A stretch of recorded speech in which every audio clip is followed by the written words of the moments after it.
You're listening to the audiobook of The Alchemist Tomb, read by author Jason Lee Willis. Chapter 1, Florissant, Missouri, 1852. Xavier Clement lifted the splintered log onto the chopping block and carefully balanced it. Although his shoulders ached, he wanted to prove to his older brothers that he was man enough to care for his elderly father, which meant chopping enough wood to keep the farmhouse warm through the frigid month of January. His axe head sank into the log 3 inches and remained stuck, forcing him to lift axe and log a foot off the chopping block and hammer it down until the wedge blade forced itself deeper into the wood again and the log split. He was thankful his brothers didn't see his dearth of skill and strength. When he bent down to pick up the 2 pieces of wood, he saw a single rider approaching. The Clement farm was tucked away along the Missouri River, which meant there were few travelers on the dead-end road. An unexpected guest, Xavier realized, hoping that it meant a big supper and bigger stories. The rider approached slowly and stayed on his horse to ask, "Is this the home of Antoine Clement?" Xavier didn't know the rider. The thin man with a dark beard looked miserably cold in a jacket far too thin for the weather. Xavier reckoned the fellow had ridden out from St. Louis. "It is. Is my father expecting you?" The rider shook his head. "I carry an international dispatch intended for your father. Is he inside the house?" "No, he's stacking wood in the barn," Xavier said, pointing to the structure on the edge of the trees. "Who's it from?" "Do you know the name Baron William Drummond Stewart?" Xavier nodded enthusiastically. Although his parents openly despised the Baron for stealing away his eldest brother to the frontier, Xavier had read all about the Baron's adventures into the wilderness in old newspapers and pictured his brother with his hunting rifle along with the nobleman. The rider smiled. "Finish chopping your wood. I can find my way to the barn." The house had been built on a small hill to protect against spring flooding, and several acres of land had been cleared for raising crops. Crossing frozen ground on his horse, the rider spanned the distance in a few graceful gallops. Xavier had last seen his oldest brother 4 years ago when the famed sharpshooter went from hunter to soldier to fight in the Mexican War. Any news was welcome, and he eagerly jogged after the rider to find out the contents of the correspondence. "Antoine Clement!" the rider shouted out from his horse when he reached the barn. Xavier's father slowly rolled the big front door of the barn open and stood in the opening. Still foolishly holding onto the axe with both hands, the boy was breathing too loudly to hear the conversation. The dispatch rider held out a letter, and when his father stepped out to accept it, the rider pulled out a pistol and fired 3 shots into his father's chest. Xavier felt as if his own chest received the impact of the bullets. His father fell back, and the dispatch rider fired 3 more shots into his father's still body. The rider still hadn't noticed him, but the horse sensed danger approaching and began to turn. Still in a full sprint, Xavier pulled back the axe and let out a guttural cry of anguish and rage. The startled horse reared up, lost its footing, and fell. The rider remained trapped in the saddle as the horse fell on his leg and hip, breaking the rider's bones from the weight. His father's blood covered the ground. The killer hadn't missed a single shot. Seeing Xavier approach, the killer tried to twist his broken body to aim his pistol. The pistol clicked on an empty chamber. Xavier swung the axe. Splitting a man's head was much easier than splitting logs. Despite the twitches from the killer's body, Xavier knew the man was also dead. "Father!" he muttered to the still air and took several steps closer to his slain father. "Help! Help! He killed father! He killed father!" In the distance, help came too late. His mother and sisters emerged from the house, while his older brothers, Joseph and Basil, appeared from their log cabins on the edge of the farmstead. The letter floated on the ground near Xavier's feet. He tossed the axe and snatched the letter. Instead of being addressed to Antoine, The letter was addressed to Lawrence Barkwell of St. Louis, the killer. And instead of coming from Lord Stewart in Scotland, it came from a place called Oxford House. Although Xavier caught only bits and phrases, he clearly noticed how to find Antoine Clement's property near St. Louis. His mother's scream drew him away from the letter. His brothers sprinted to their slain father. Before any of them reached Xavier, he had the mystery figured out. No one in their right mind would hurt an 80-year-old man, but his oldest brother, Antoine Clement Jr., had made many enemies during his time on the frontier. He meant to kill my brother, but why? Chapter 2, Croatia, 1852. An hour before dawn, Peter Petrov woke naked, tearing the sheet from his bed and immediately dropping to the cold floor. His hands spread wide to caress the stone, and his arms began doing push-ups before his clouded mind fully woke. He quickly found his rhythm of a push-up per second, and within several minutes he'd done several hundred lifts. He counted each one. After 10 minutes, he flipped over. His toes caught the edge of the bed, and he began his routine of sit-ups, followed by squats and pull-ups. His body glistened with sweat, but his lungs maintained a steady breathing flow. He quickly toweled off, dressed, and stepped out into the darkness. After a few steps, he sprinted. His mind now fully cogent, he plotted an erratic path through the city. He took alleys, side streets, main streets, all at full speed. The more obstacles, the better. He leapt benches, hurdled walls, and climbed fences, all while maintaining the fastest pace he could manage. When he reached Kavarner Bay, his piston legs slowed, and he took in great gasps of air to fuel his weary muscles. The town began to wake prior to the sun's appearance. His routine ended on a dock in the marina. He fell to his belly, reached down to the water, and splashed his face until he was refreshed. Cleansed, he walked steadily to the new Hotel Scarpa. Unlike the other workers, Pieter avoided the grand entrance and walked around the magnificent building to the rear entrance. The kitchen staff already toiled over breakfast, and none of them took notice of him as he entered. He kept a steady pace on his way to the cloakroom, and very discreetly he slid a knife from the counter and tucked it along the underside of his forearm. None of the other wait staff had arrived yet. He quickly changed into his simple uniform and tucked the blade away. However tempting it might have been to shove the steel up through the chin of the head waiter, Peter knew the blade had been procured for another. The good news was that he would soon be dismissed from service at the resort. Instead of waiting for the breakfast shift to begin, he slipped out of the hotel as quietly as he'd entered and found his way down to nearby the water. The shore of the bay was rocky, with walls of green rising right from the watery depths. However scenic, it was not Ibiza, Majorca, or Sardinia. Yet the deep water of the bay allowed the wealthy and elite to sail right up to the isolated city to be served and pampered. The rugged coast also allowed Peter a place to hide.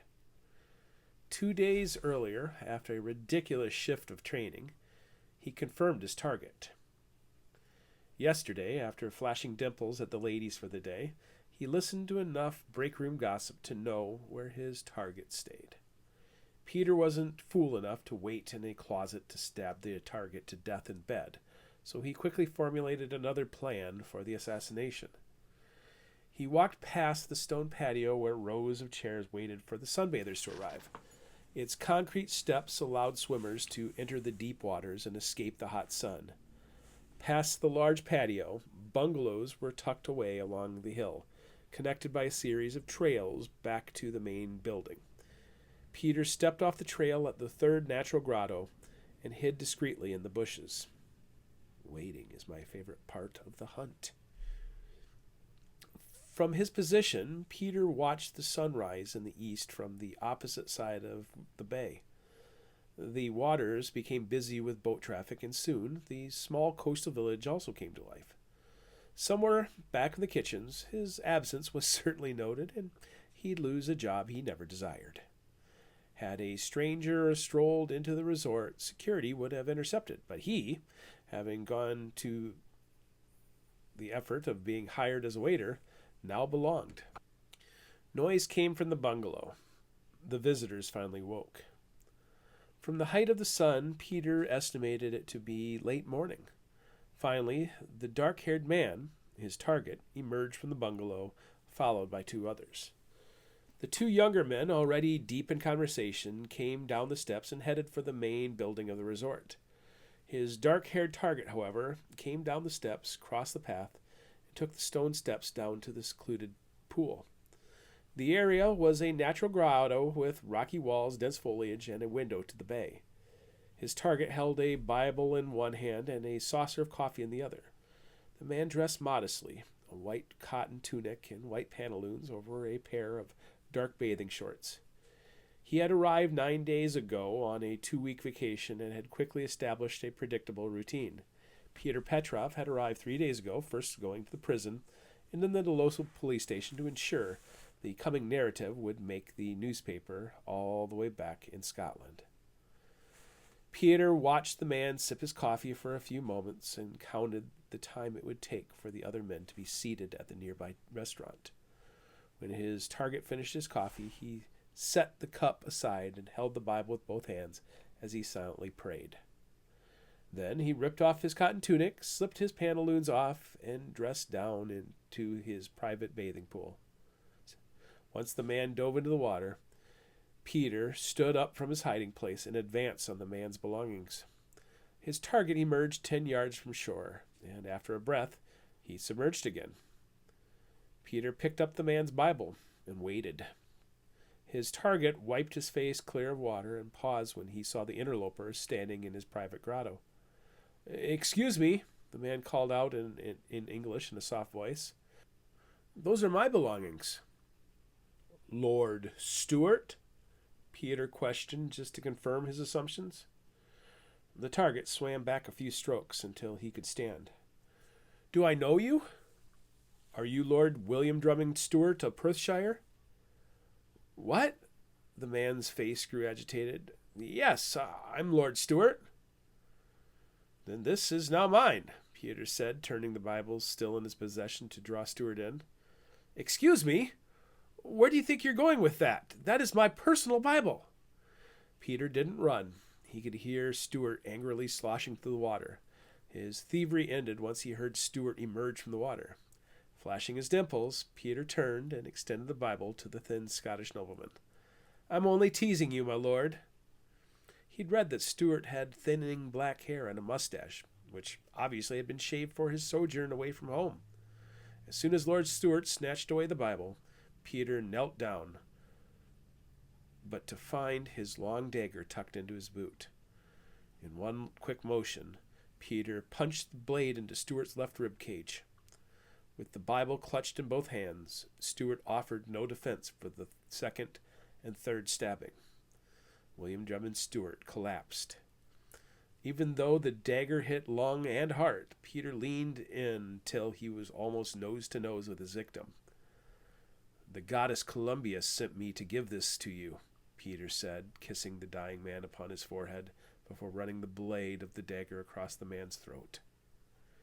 Peter Petrov dropped the blade, turned, and dove into the water, swimming out of the grotto before anyone was the wiser. Chapter 3. Galveston, Texas, 1852. Frank Penny pulled out a tin of beeswax, scooped a bit into his fingertips, and applied it to the tips of a mustache, spinning the strands until the tops were as sharp as horns. He took one last look at his reflected image in the general store window, adjusted his tie, and brushed off his golden vest. As he walked across the street, the red tassels on his pants created a whooshing noise, and if his golden vest and mustache didn't draw attention, his pants certainly did. Feeling like $1 million, Frank burst into the Galveston jail, whistling one of his favorite songs. "Hello there, young fella," the man behind the desk greeted him. What can I do for you? Is Sheriff McGuffin in the office? And who would like to know? Frank Penny. My father is Ebenezer Penny of Allen's Landing. Sheriff McGuffin and my father fought together during the Texas Revolution. Frank didn't even have to finish the next sentence, for he heard boots in the hallway. General Penny's boy? In the flesh, sir. My father says we've met, but I was only a wee lad at the time. If you don't look like your father, I hear your father's businesses are doing well. I still can't believe they're calling the city Houston rather than Allen's Landing. So what brings you down to Galveston? First things first, Frank began, and pulled a satchel off his hip and over his head. He opened it and produced a leather wallet stuffed with money. My father would like to make a contribution to the sheriff's department and your re-election campaign. Now I understand why you're armed to the teeth, Sheriff McGuffin said, noting the 2 pistols on each hip and the big Bowie knife strapped to his leg. Oh, it's a dangerous world out there. My 2 dimples must make me look like an easy target, so my pistols will show folks I'm a serious fella. I see, Sheriff McGuffin said, inspecting the leather wallet. He accepted with a grin. It's hard to believe a man as young as yourself served in the war. Yes, sir, I rode with the California Lancers. So I deduced from your golden vest. You can wear it proudly from what I hear. It so happens that I'm also here on another matter connected to the Mexican War. How so? My father hired a private investigator to track down a fella I once served with who didn't come home after the war. Rumor has it you're holding a fellow by the name of Bill Brunia, a half-breed. The ogre? The desk clerk interjected. Yes, we've got Bill Brown serving 2 years for crippling 3 men in a bar fight. You might not believe it, but that ogre was one of the best marksmen in the war. He served with valor but had issues with drinking. He is a dear friend of my father's friend, and it turns out he's come into an inheritance. Bill Brunia, Sheriff McGuffin asked, holding the wad of money.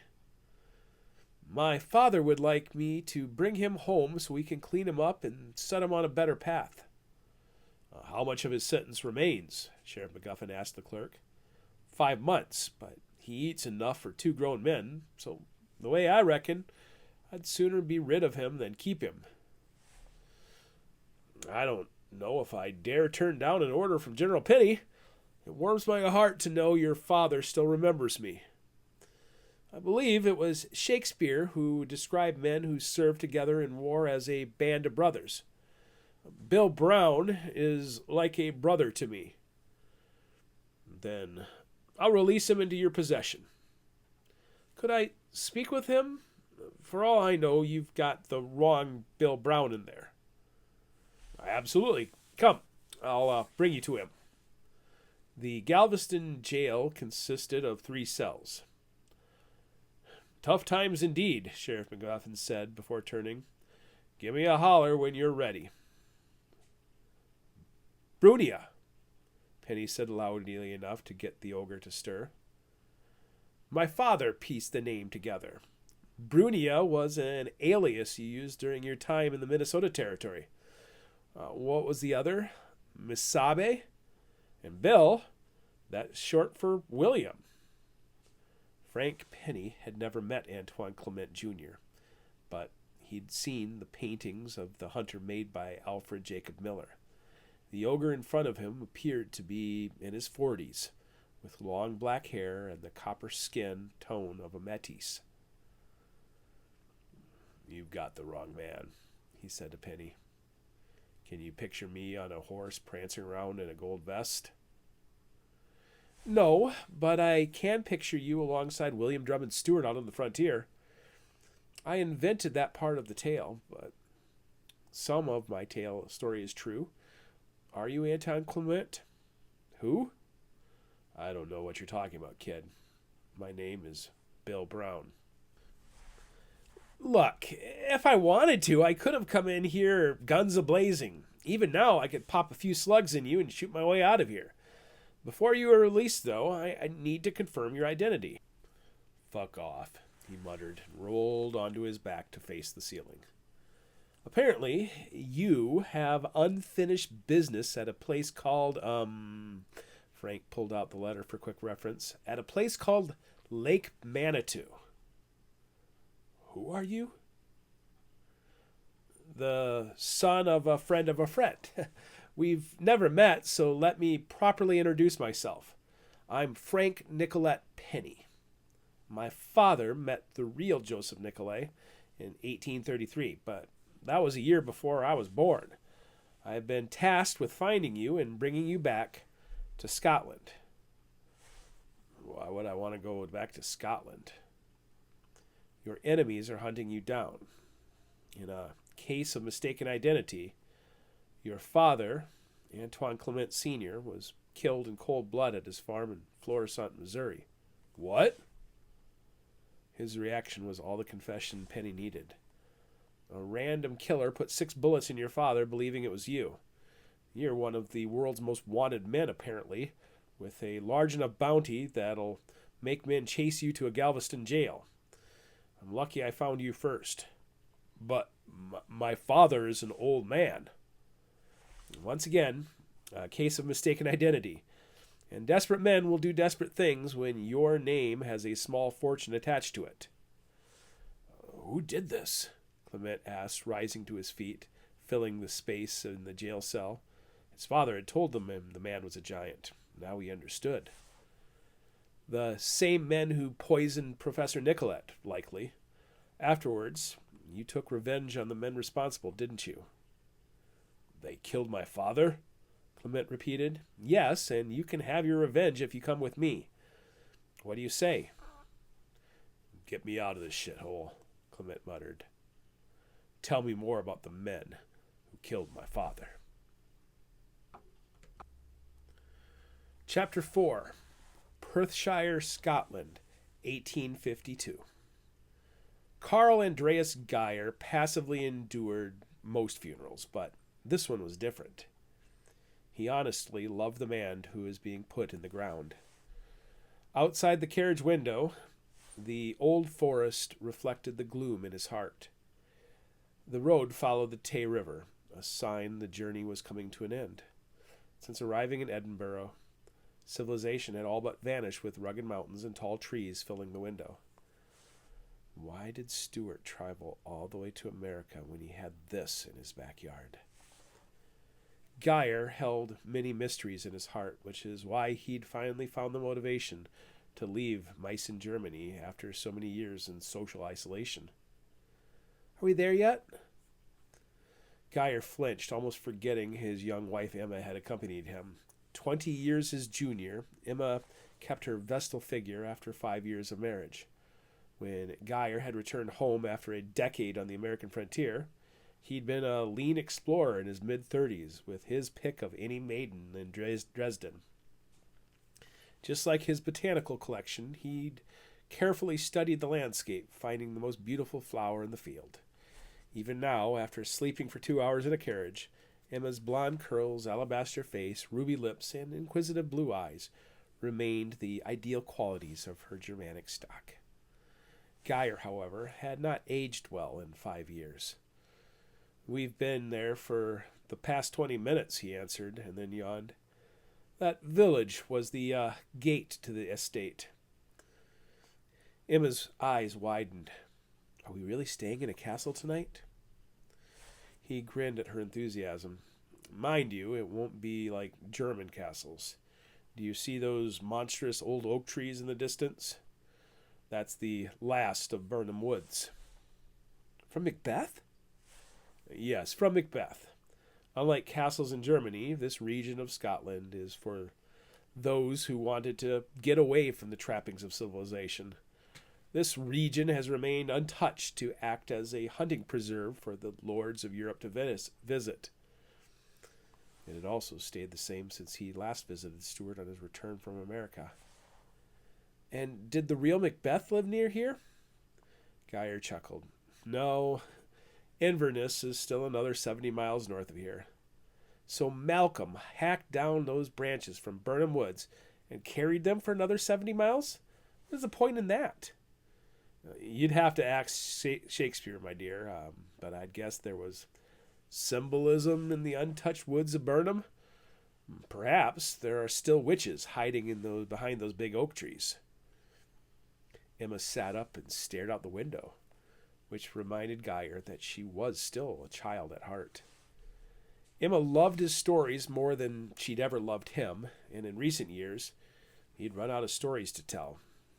During their courtship, she'd prop her chin upon both hands and listen to him describe the wild Indians, the grassy plains, the towering Rockies, and the roaring rivers.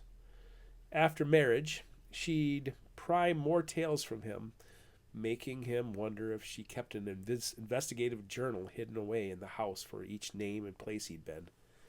Despite the warm fire of nostalgia, the painful flames of memory became too much. One day, she pressed him about Nicollet. He snapped, "Enough!" The trip to Scotland was his last chance to save his failing marriage. "It's beautiful," Emma kept repeating, her hand gripping his knee as he leaned out the window for better angles. Having seen both sides of the Atlantic, Geyer agreed. The estate was right out of a dream, with manicured lawns, rows of prune trees, sculpted shrubs, and centuries of disposable wealth planted in polished marble monuments. The carriage stopped in a courtyard where the L-shaped castle filled both windows.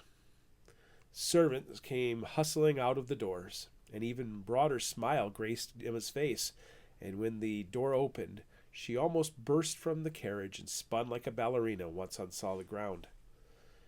Geyer groaned as he slid forward in the seat, waiting for a young footman to appear.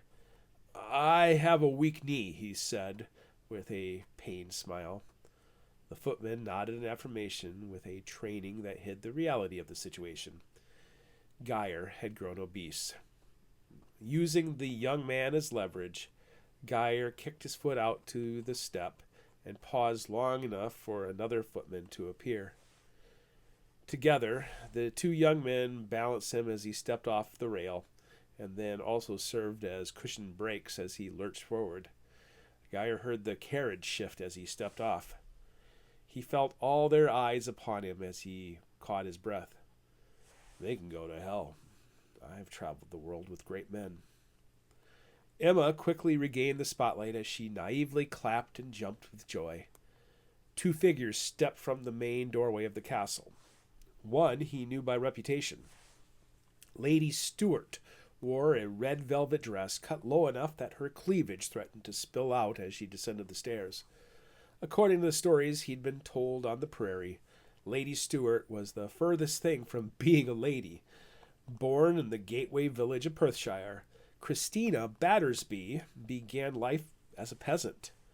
Once puberty arrived, the voluptuous maid caught the eye of young William Stuart, and in every possible corner of the estate, the two young lovers explored their sexuality together. Even after William's tastes evolved, the two remained close. Their secret relationship, however, was exposed when she got pregnant with his child. Instead of rejecting her, William Drummond Stuart stood with her, which brought the wrath of his father and older brother. The second son soon found himself banished to America, leaving Christina to raise their son in shame in Edinburgh. When Stuart's father and brother died, and William inherited the estate and title, he stood behind her and elevated his former lover to the Lady of Mirthley. "Welcome," Christina Battersby Stuart said with an authentic smile. The voluptuous former maid now had wide hips and a double chin from a life of luxury, but her eyes still laughed and her dimpled cheeks remained a testament to her youthful beauty. "We're honored to host you. Would you prefer refreshments or to retire to your room?" "Oh, I could use some refreshments," Emma said before turning around to receive Geyer's approval. The second figure also needed no introduction, even though Geyer had never interacted with Jamie Anderson. The 4-foot-tall dwarf stood beside Lady Stuart, who greeted Emma warmly. And with just a glance at Jamie, unspoken orders were relayed. Jamie stepped forward with an extended hand, shaking hands with Geyer while saying, "I'm to bring you to the hunting lodge." And off Emma and her luggage went into the castle. Fortunately, Jamie Anderson kept the pace slow over the great western lawn. His short legs allowed Geyer to keep pace easily. "You're the German botanist, aren't you?" Jamie asked after a few yards of silence. Yes, I explored half of a continent with both Stuart and Nicollet. Almost a decade after Nicollet's death, it pained him to say the man's name." "Ah, that explains it." "Explains what?" "I've met many of Stuart's friends." "And?" Jamie opened his mouth, but instead of answering, he smiled, commenting, "You have a lovely wife, as lovely as a doll. I'll be your host during your stay, and if there is anything either of you needs, it can certainly provide it." Is he insinuating sex? The Fool of Mirthly had been Stuart's companion since the Battle of Waterloo. After the Napoleonic Wars, Captain Billy returned with his young French friend, who had no official role at the estate other than collecting eggs and stealing the virginity of the maids. Although French, Jamie now wore a black kilt and black socks. "Mrs. Geyer and I are happily married," Geyer insisted. "Of course you are, and I'm sure you're tired from your travels. I've entertained noblemen here at Mirthly Castle for the past 20 years, so I understand what it means when a man remains a bachelor until his 40s, and then takes a young wife." "I'm not sure what you mean." Geyer looked up, realizing how far removed from the hunting lodge was the main castle. Even though William had been Lord of Mirthly for almost 2 decades, his bitterness towards his family led him to claiming the hunting lodge as his preferred home, leaving the trappings of wealth to the guests. "You've lived an exciting life, no doubt, and after a trip across the Channel, these accumulated years of travel would leave Hermes exhausted. A young woman like Mrs. Geyer, however, has youthful needs." "Stay away from my wife," Geyer nearly shouted. He felt his ears turning red from agitation. Of course. I didn't mean anything, but I know trips to a wild estate like Mirthly can bring out certain wildness in guests who crave adventure, even for those who would like only to watch something adventurous. I'm here to pay my respects, not to seek an adventure." Yes, I know. I know all about your adventures on the frontier as a discreet traveling companion. I'm just letting you know that I'm also a very discreet traveling companion. "Mr. Anderson." "Lord Stuart told me to show you all courtesies, and I obviously misread those instructions. I'll stay away from your wife." The dwarf finally relented, and the two continued the half-mile trek across the lawn until reaching a small stone building with a large sign, "Warning, keep out." "This is the Buffalo Hut," Anderson said, stepping aside to grab a large pitcher of water. Without asking, he poured a glass for his guest and then another for himself. Geyer quickly guzzled the water. "Buffalo Hut?" When Captain Billy returned from America the first time, he brought back 2 Indians and a small herd of the North American bison, Anderson explained. This was not only a safe place to hide from the beasts if caught in the open field, but also a home for the Indian shepherds. While Captain Billy was abroad, the bull and cows tripled the size of the herd in just a few short years, but one spring the big bull broke down the fence and killed the gardener. The whole herd was put down after that. Did you ever see a buffalo while out on the frontier? Geyer suddenly felt more of a man. "I did. Joseph Nicollet and I came across a herd that might have been 100,000 in number. We climbed up onto a massive boulder and watched the beasts flow around us. It was the day we met Chief Wahanaton of the Yanktons." Anderson studied him for a few moments as if he could discern lies. Geyer didn't need to lie.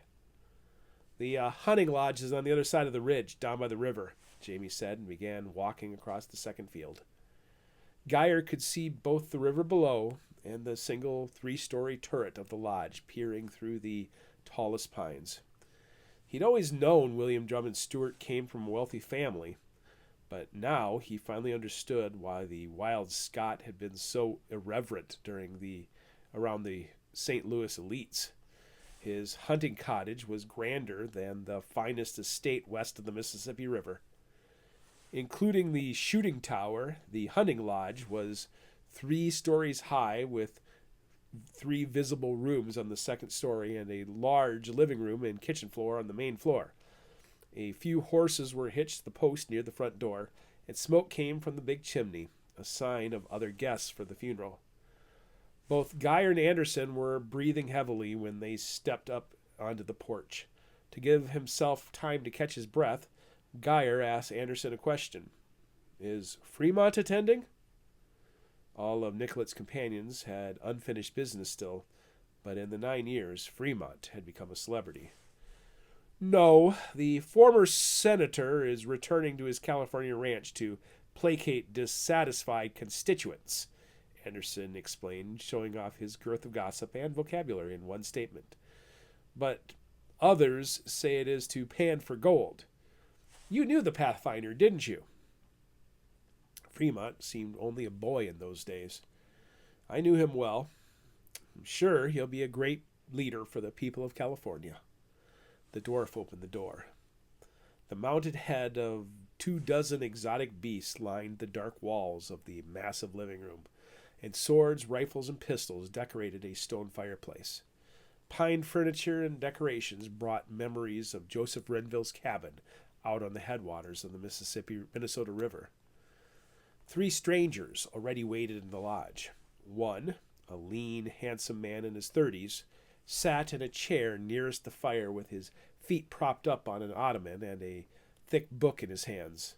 With black eyes and a black beard, he glanced up, looked at Geyer and Anderson for just a moment, and then returned to his book without so much as a nod. Geyer rebuttoned his jacket. Another, an even younger man, was passed out on the couch with half a dozen empty bottles, a large cowboy hat, and a pair of Colt pistols on the nearby table. With sandy hair and a smooth face, the boy barely appeared to be out of puberty. The third man was stocky, in his 60s, without a stitch of hair upon his head, but with a thick goatee upon his chin. He groaned as he rose from his plush chair. He grabbed a notebook and a large coffee cup before walking over to Geyer. He stopped in front of them, glanced down at his notebook, and read aloud, "Carl Andreas Geyer, the gardener from Zabeltitz." Jamie chuckled, repeating the word in broken syllables. Zabeltitz. "Sergeant Lewis Carnes, formerly of the Coldstream Regiment of Foot Guards," the older man said with a crushing grip on Geyer's hand. "And I'm the gardener," Geyer surrendered to the diminished title. "Sergeant Carnes once tried to kill me," Jamie explained, "and I don't think a day goes by that he doesn't regret it. This gruff old billy goat is in charge of security at the estate. Together, we're the eyes and ears of Mirthley." Sergeant Carnes ignored the fool. "I can assume you heard about the details of the murder in Croatia. After the funeral and dedication tomorrow, there's going to be a briefing. You are to be here immediately after supper." News of the murders came in the same letters as the news about the funeral service. Even in Germany, it was not safe to be an associate of Professor Nicollet. "How long is this briefing going to last?" "There will be entertainment for your young wife back at the castle," to which Jamie Anderson grinned widely and Geyer grunted. "The situation has grown a little complicated, which we referenced in the letter, but we are not prepared to sit back and let these vile attacks continue. We're prepared to go on the offensive, which is what the others are talking about down at the river. Come, they'll want to know that our illustrious botanist has arrived." Sergeant Carnes stepped out the back door of the lodge, where a scene of previous revelry remained strewn across the back porch. A narrow path through the trees led to the river, and at a landing built along the shore of the river, two ghosts sat on large Adirondack chairs. One ghost had been murdered by an escaped prisoner while vacationing in Croatia. The other ghost had died a few years earlier during the Mexican War. "Lord Stuart!" Geyer rushed forward to hug his old friend. Looking over William Drummond Stuart's shoulder, he looked into the eyes of another old friend. "Mr. Clement?" Chapter 5. The Chapel of St. Anthony, 1852. Antoine Clement understood the pain of loss, and he buried it deep down while the others wept openly in the pews of the chapel. Instead of allowing the memories of the dead to soften his heart, he used the pain to harden his resolve for vengeance. He stood along the back wall of the chapel of St. Anthony the Eremite as the private ceremony neared its end.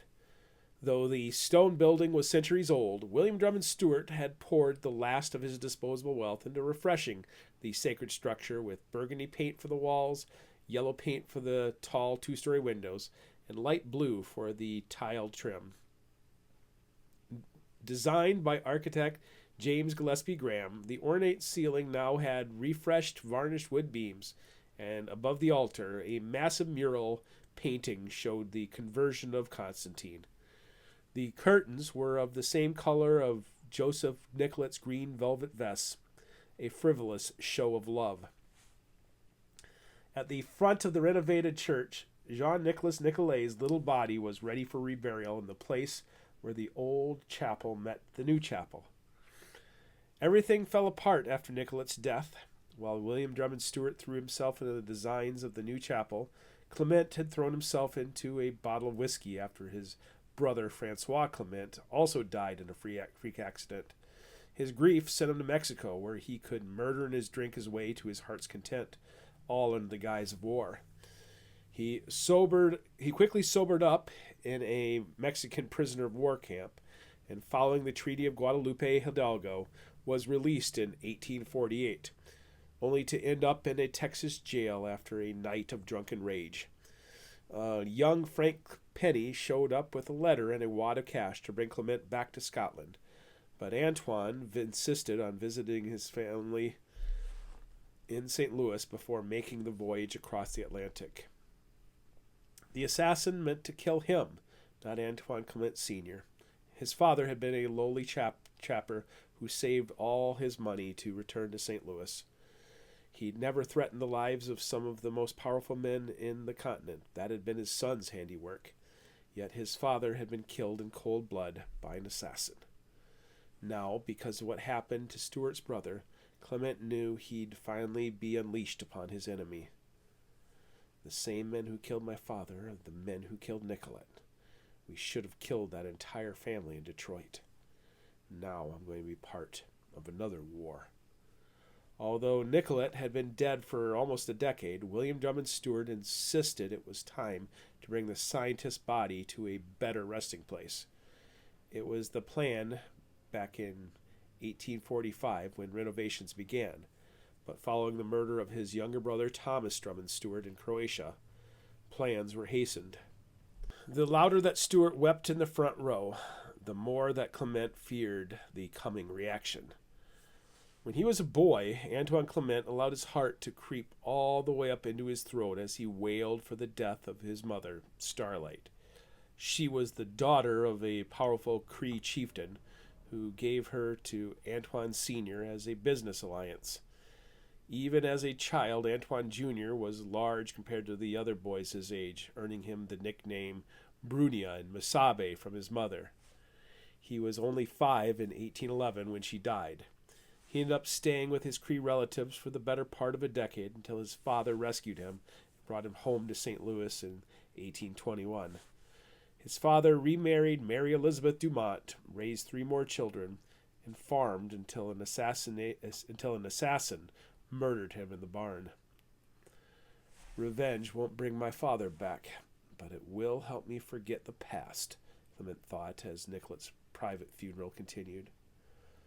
Oramus, Macpherson began, drawing Clement's brief attention. Just as he knew several other languages, Clement had attended enough funerals to know Latin. Hearing the rite for burial reminded him of his slain father. Per Christum Dominum Nostrum. The small congregation echoed Amen together. Ross Macpherson finished the ceremony, reciting the Latin ceremony as if a legitimate priest. The square-faced, bearded official, although still in his mid-20s, had a receding hairline. Like the rest of Stuart's band of merry men, Macpherson was a flawed genius.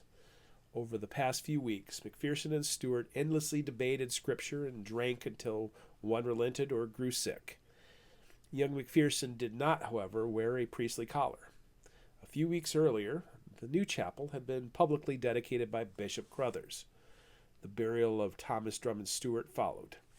For all the world knew, Nicollet still rested in a grave in Washington, D.C., and all of the invited guests knew the importance of keeping the fact a secret. The idea of a priest asking for Nicollet's soul to be delivered from evil agitated Clement. While he'd been a sinner for most of his life, and Stuart even more so, he couldn't think of any unchristian thought, word, or deed from the little scientist. In fact, Nicollet's grace had hit Clement upside the head like an oar, and his life had never been the same since. This chapel suits a man of his greatness. The ceremony's ending caught Clement off guard, and before he knew it, 24 people were flowing past him, offering condolences and kind words. Those in attendance knew what Nicollet meant to Clement. He'd gone from being Nicollet's protector during the 1836 expedition to running across the world like an errand boy. He shrugged it all off since he needed his hatred to fuel revenge for his father and Nicollet. Finally, Stuart and Geyer approached with their wives. "We'll meet in the hunting lodge after supper," Stuart said. "As if I'd forget." Clement sullenly nodded. Clement was tasked with placing Nicollet in the tomb. Clement had been a poor Indian his whole life, so he didn't mind being treated like a servant, especially when the task involved Nicollet. Stuart was far from racist, sexist, or classist, so there was no offense in the request. Stuart knew Clement better than any other man did, so he also understood how Clement detested social gatherings. 4 hired men came out from the older portion of the chapel to begin slipping straps and winches into place. Ross Macpherson, the collarless priest, waited up front.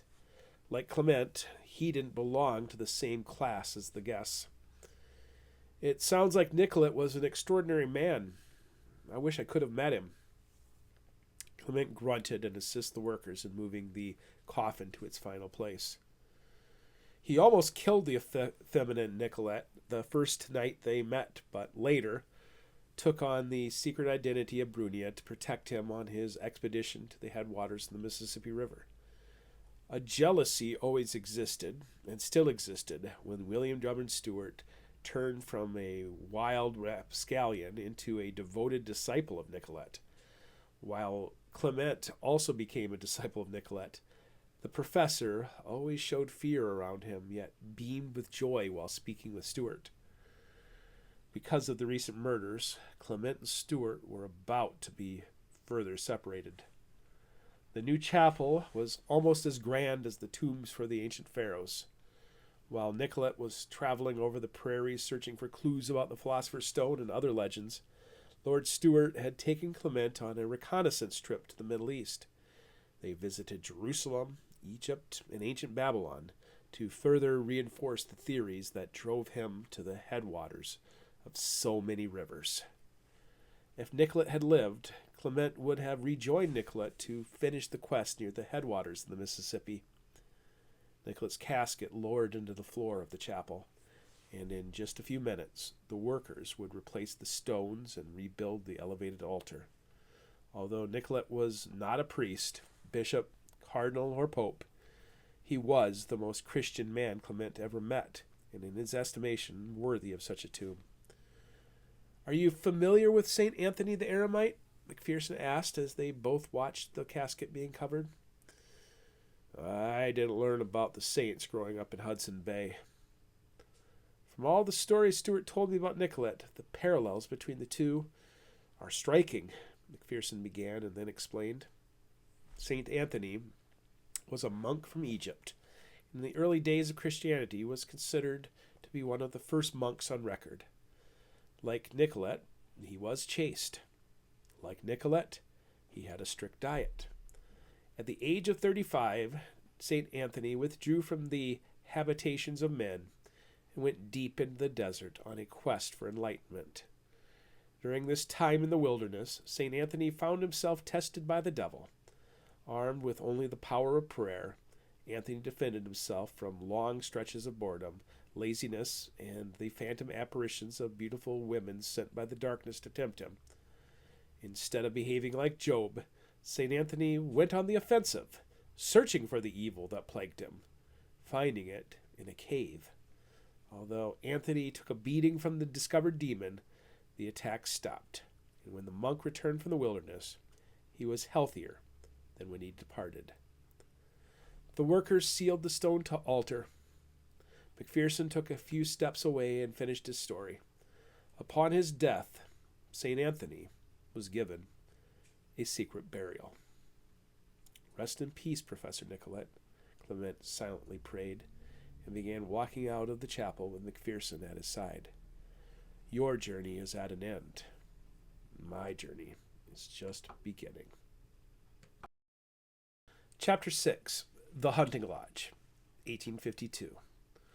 The fire roared behind him, sending a wave of heat to where the men gathered in a large circle of chairs and couches.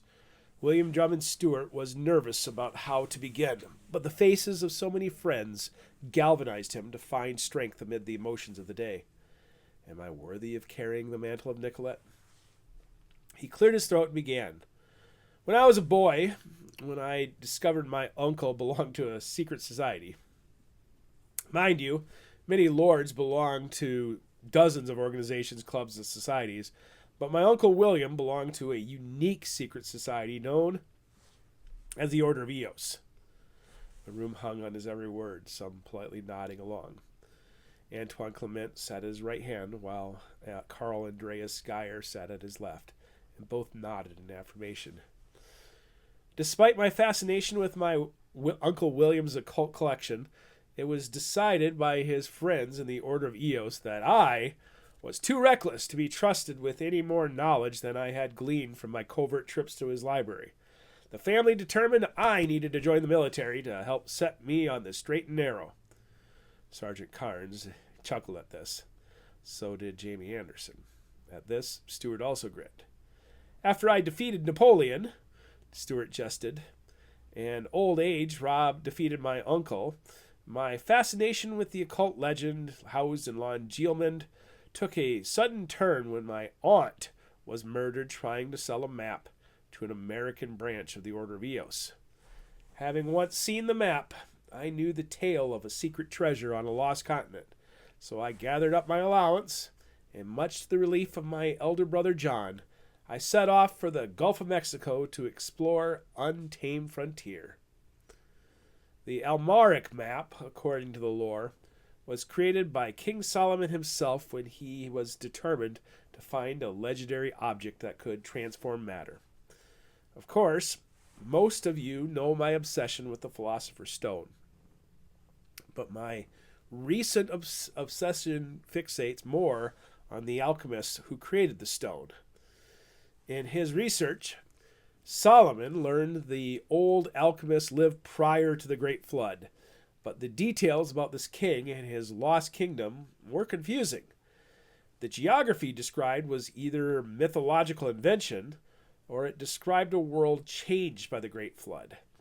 Either way, wise King Solomon could not deduce where to send his crew, and then, in his infinite wisdom, Solomon realized that while the continents and kingdoms might have changed, the stars above did not. Even in the earliest days of civilization, men used the stars for navigation, and he came across astronomical references to what we now know as latitude.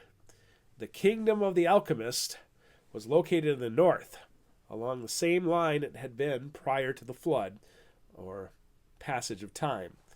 So Aberon and his crew went out to the far side of the world to search for the lost kingdom and the lost treasure. Stuart walked over to a library to play with some of the sculptures. Of course, the mission failed, producing only an updated map of the lost continent. And Solomon had to turn to making his own version of the Philosopher's Stone, which is the strange substance known as shamir. Somehow these tales of yore found their way into my Uncle William's library. After the murder of my aunt, I knew it would be a race to find the right headwaters ahead of my enemies, who not only sought the true stone, but also the land in which it was buried. I did not even understand the vastness of the American continent, however. Even though I had a general idea of the line of the Alchemist kingdom, it felt like folly once I got there. I lost heart, focus, and all drive. Then, of course, all people in the world, Jean-Nicolas Nicollet, showed up in St. Louis. Before I departed Scotland for America, I had sent Sergeant Carnes to investigate my aunt's murder, and while he cleared Nicollet of any wrongdoing, Nicollet had been one of the last people to see her alive. So you must understand my misgivings. I knew with one glance that Nicollet wouldn't hurt a fly, Sergeant Cairns declared, and those who Nicollet smiled and nodded. Now I believe, just like the natives believed, that Nicollet had been divinely sent to find this sacred treasure. In St. Louis, Nicollet and I compared our versions of the story, and like a coward, I sent him off into the wilderness to test those theories. I watched over Nicollet for an entire year, Clement added defensively. The little fellow was safe under my watch. And I watched over him for the 2 years after that, Geyer said proudly to the others. While you and Stuart traveled to the Holy Lands, I was his constant companion until he returned to civilization. Who knew politicians were more dangerous than the savages we faced? A sharp glance from Clement ended Geyer's point. Stuart continued. The man was a genius, but his 9 lives were not enough, it would seem. We soon had more answers than questions, but one question bothered Nicollet the most. What are we supposed to do with the Philosopher's Stone if we find it? Stuart referenced a collection of letters he'd received from Nicollet, which he took out for his guests to study. In recent days, he'd sent out his own correspondence to collect men for the next stage of the adventure. Stuart walked over to Clement and put his hand on his shoulder. In 1839, Nicollet returned to the frontier to find answers to this question. Antoine and I went on a trip to the Middle East to learn more from wise King Solomon. As many of you know, in the fall of 1843, it was our plan to acquire the Philosopher's Stone. Instead, Nicollet was killed.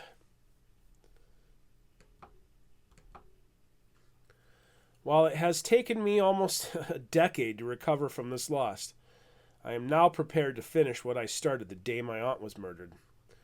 Stuart reached down for a drink, his opening preamble finished. He went through the checklist of details in his mind, but for the most part, he covered everything he needed to say to the men gathered together for the next quest. Without Fremont, Faribault, Tiope, or even DeSmit, Stuart had to collect a new crew of loyal men. On the couches and chairs opposite where he sat, his crew of experts had patiently listened to his words, even though most had already been given clues about the audacious plan. He cleared his throat and continued. Once, out on the frontier, somewhere in the Rocky Mountains, we encountered a pack of wolves. The wolf pack followed us for a few days, waiting. Under the cover of darkness, one of the wolves crept into the camp, grabbed hold of one of the hunters by the foot, and pulled him out into the wilderness to be devoured by the pack. Another time, a hunter found himself alone on the edge of the camp, and when he ran from the wolf facing him, 3 other wolves ran him down faster than he could cry for help. So when I found myself staring into the eyes of a wolf while holding my cock as I pissed early one morning, I let go, grabbed my knife, and charged right at that bastard. Now, I was never going to catch the wolf, but I kept running and running and running until it bolted away. I am a predator. I'll not be prey. Am I all bluster? I used to be a predator. Stuart ignored his self-doubt and focused and a full example on the new quest.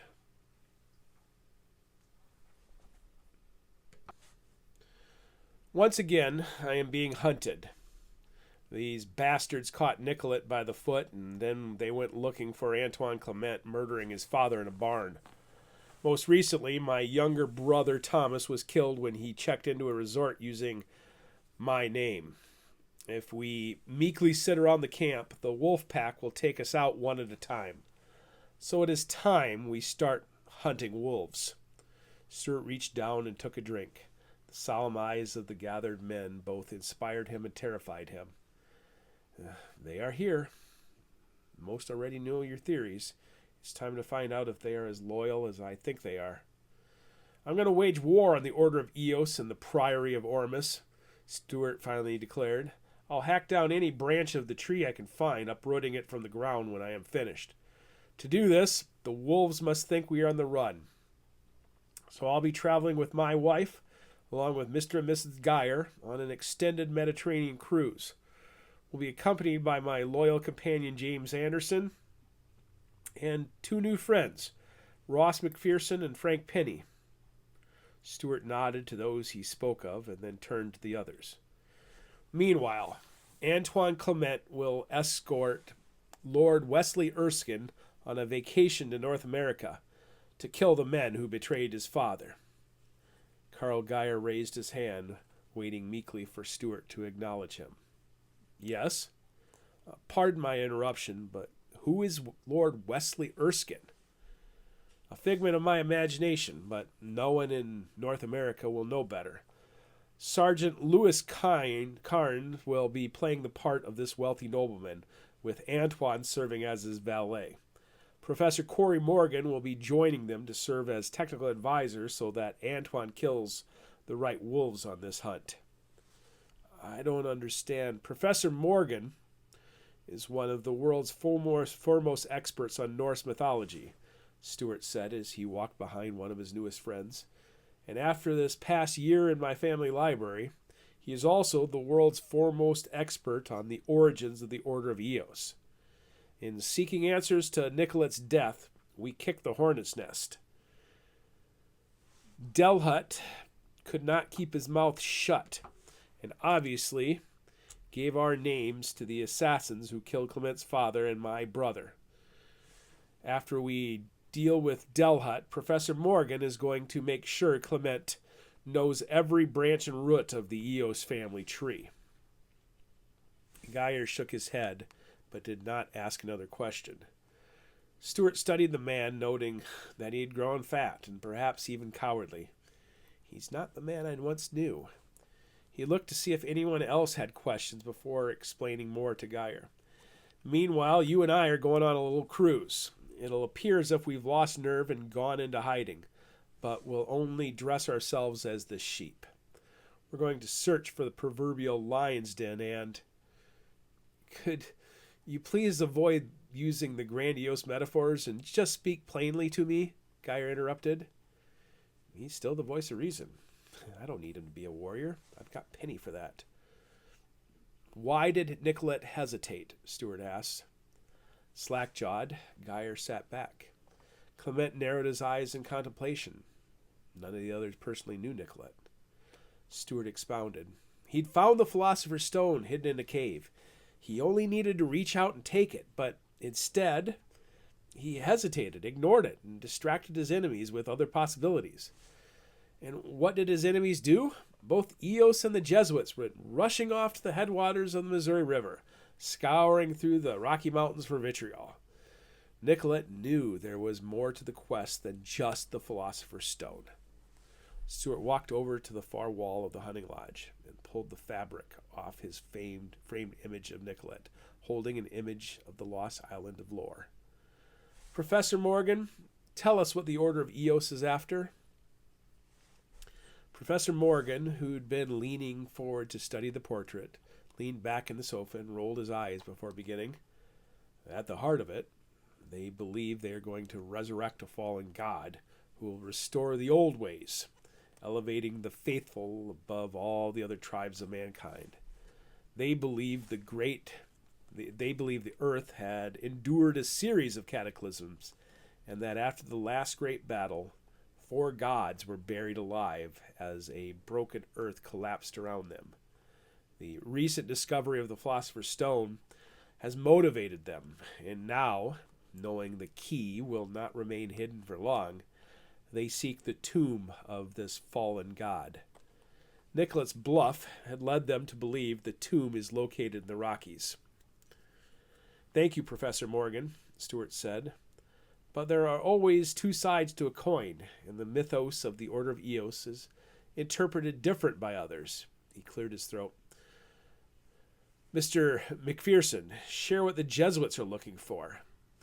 Unlike the arrogant body language of Dr. Morgan, Ross McPherson shrunk in the spotlight. He clasped his hands between his knees and slouched forward to look at the shoes, revealing his receding hairline. There's a theory held by some in Rome. It is based on a passage from the Apocalypse of St. John, commonly known as the Book of Revelation.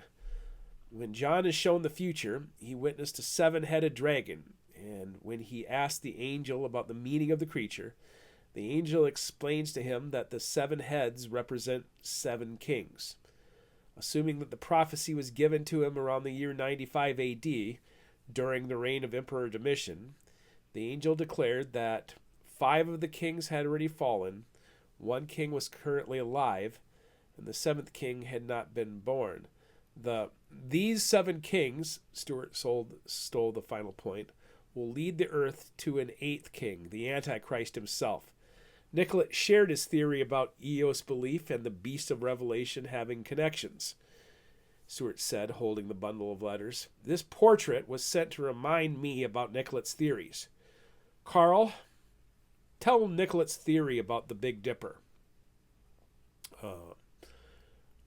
He's an astronomer, so he was talking about the stars, but his story about the Big Dipper certainly caught my attention, Geyer said, reminding him more of the Carl he knew on the frontier.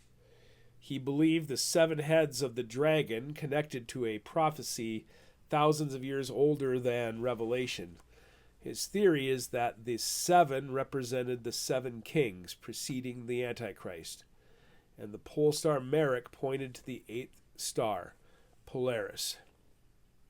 The coming Antichrist, Mr. McPherson finished. I'm sorry, gentlemen, Jamie Anderson interrupted.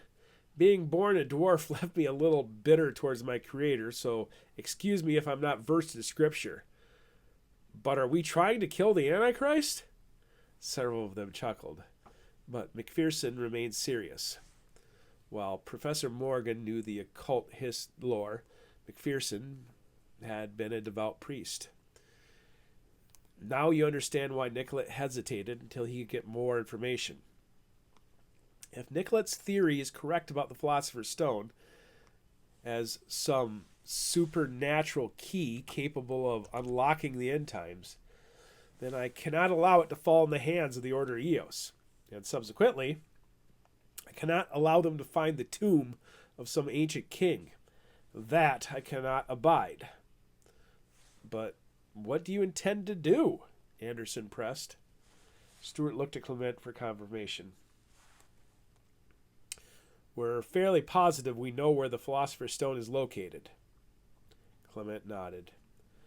But we don't know if Nicollet's theory about the fallen, buried kings has any merit. Tell him, Ross, what are the Jesuits doing? McPherson resumed, but remained unsteady. While the scholarship is not orthodox, there is a little-known belief about the identity of the fallen kings who make up the 7-headed dragon. It's based on interpretations found in Daniel. Yet the most disputed theory is that the first king, the first head, belonged to a man who lived prior to the days of Abraham and prior to the days of Noah. A pre-flood king? Professor Morgan clarified. Sounds like an Eos legend. The original Alchemist, Stewart answered when Macpherson hesitated. The king who made the philosopher's stone. His was the kingdom sought after by King Solomon, albeit for different reasons. Nicollet hesitated to claim the philosopher's stone because he knew it was a tool meant to unlock the tomb of this fallen king. He even found references to this king in the legends of Wishwe and the legend of No Soul, Geyer interrupted, suddenly reclaiming a bit of his former self. I remember Chief Sleepy Eyes telling us about it. I also remember Nicollet sharing another legend about the Wintermaker and how this sorcerer gathered up all the summer birds trying to stop the seasons from changing. Professor Morgan answered, put simply, there is uncertain truth at the center of all these legends. Mr. Macpherson nodded in agreement to his peer. While this isn't a commonly held belief in the Catholic Church, the Jesuits believed the tomb of this fallen king must be found in order for the end times to begin. Failure to find this king and his key is to forestall the prophecy and plunge humanity into unending darkness, a defeat by Eos. Let there be no more delay, cried the angel, Stewart muttered loudly. Or as the Anishinaabe put it, humanity will be given a choice between certain destruction and an eighth fire of harmony. So what are you proposing exactly? Geyer asked. First, revenge. Stewart returned to stand near Clement. But this time we won't hesitate. Clement will claim the Philosopher's Stone, and by God's grace, he'll do his best to locate the legendary tomb of the stone's creator. Stewart then stepped closer to Geyer. While Antoine and company head west for America, you and I will put on the fleece of the sheep and flee to the east. But not for the purposes they might suspect. It appears our friends and enemies are interested in collecting fallen kings, or gods, and while their attention is currently fixed in North America, we're going to take control of this prophecy. I mean to possess either a relic or a king. Once secured, I'll hold the entire prophecy as ransom. Stewart explained pieces of the plan to his two crews, and he watched them all recoil at the magnitude of it. But none of them flinched. Clement nodded in approval. We're tomb raiding? Geyer asked, aghast. First, you'll make a stop in Rome, Stewart answered. But then, have you ever visited the Nile?